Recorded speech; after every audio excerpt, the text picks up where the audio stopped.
Journey Towards Hope, Veteran Interview Number 1.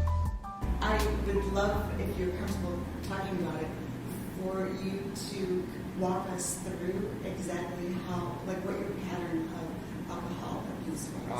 1981, 12 years old, after my mom got killed, I just started drinking and, picking up the habit of drinking. And, I realized that helped me feel better, even though it wasn't good for me. But at that young age, it felt good to me. And I continued on. I made it through high school without getting into serious trouble. Went into the military where we know drinking is a norm. So that increased my tolerance. And it just became a monster. But I didn't recognize the monster.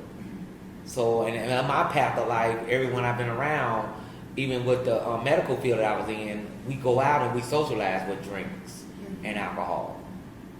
So everything was normal for me, and I never thought I truly had a problem till people started pointing it out, and I started getting into incidents where I was in blackout mode and didn't really understand what I was doing or what I had done.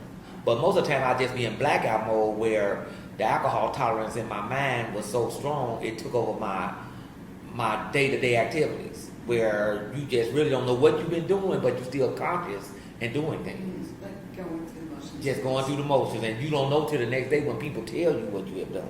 So what do you think it was that actually got you to take a look at how much you were drinking and what it was doing to your life? I guess when I started blacking out too much, and my medical sense started kicking in, like, you need help and you in trouble. And then when I did finally land in Jesse Brown, they started telling me all these health issues that I was living through, which most people would probably die from. How old were you at that time? What was I? 51. How did you hear about Hope Manor 1? Through Nan North. Okay. Yeah, when I was up there on Nan North, but they kind of weighed everything up through my psychologist and my therapist and my head doctor. They said I wouldn't fit good in Featherfist. I definitely wouldn't fit good in Safe Haven or that place. So they said we need to send him over there, Hope Manor, because they knew my behavior and they knew my patterns. So they thought this would be the best chance for me to truly recover and get a better path for a better life. Because if I had been there, I'd probably been in it already in jail or something else. So were they right? They were right? Yeah, they were. I fit in right in good, and I learned more about myself and the path that the Lord is sending me on now. Like I said, social services. Can you speak on Hope Manor 1 a little bit? Would you recommend other guys in a similar situation? Oh yeah, because you don't have to deal with all the outside craziness, and this is a place where you can sleep comfortably and walk the halls without any disturbance to your path for recovery. And it'll give you, like I said, that freedom and that safety to move forward without worrying about the other stuff that these other places can give you, which is very known.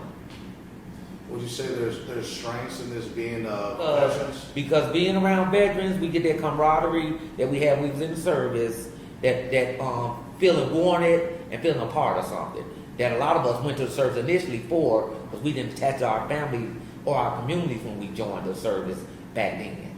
So you get that. And then when you get in here and you see how together the guys are, you may not want to leave. What do you think? That's a great point. What do you think? What does it take to be successful here at Hope Manor 1?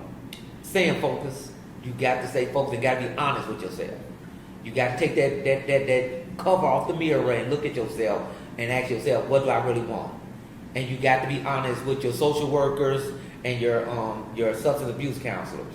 Because if you don't be honest with them, they would never know the truth and they wouldn't know a path to help you. And it'll just be shucking and jiving, and you know where that leads you. Back in the gutter.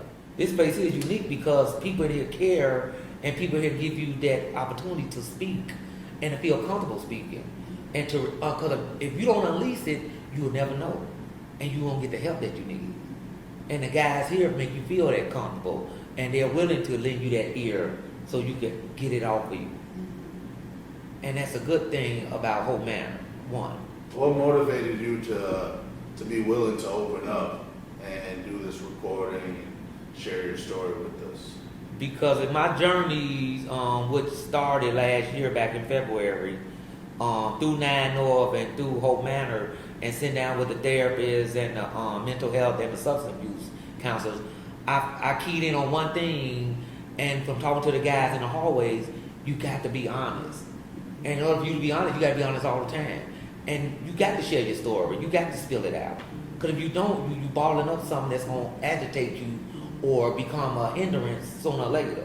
So you got to let it out. And I feel like if I'm being freely and letting it out, I'm going to encourage somebody else to let it out. And they may have been holding it in more than 40 years, more than I have. And I don't feel ashamed. I'll say it anywhere. I know some people may not believe it, but it is what it is. But let it out, fellas, and give yourself a good chance for recovery.